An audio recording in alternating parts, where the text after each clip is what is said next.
hindi ka depressed, hindi ka rin stress, at lalong hindi ka rin malungkot.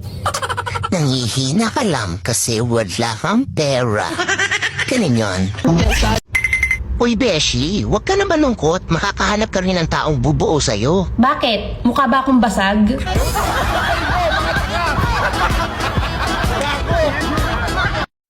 Sa mga babae nga di kabalo muluto. Pangita pumog lalaki na dili kabalo mukaon.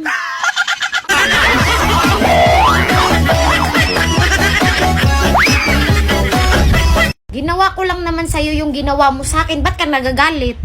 Ha? Ano yun, Dibel ka tapos gusto mo angel ako? Ganda mo. Wag na wag mong lolokohin. Kasi kapag nag-umpisa kang magluko, yan ang sisira sa lahat. Tapos na ang laban kapag nagluko ka.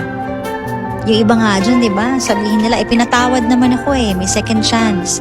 Pero akala nyo ba madaling magbigay ng second chance? May mga taong binibigyan lang kayo ng second chance kasi hirap silang mawala kayo. Hindi pa nila kaya. Pero yung pain inside, it's killing them. Every moment na tinitignan nila kayo, naaalala nila yung pain. Naaalala nila yung cheating. Pinipili lang nila na lunukin yun dahil sa pagmamahal. Kaya wag na wag mong sirain ang tiwala ng taong nagmamahal sa'yo.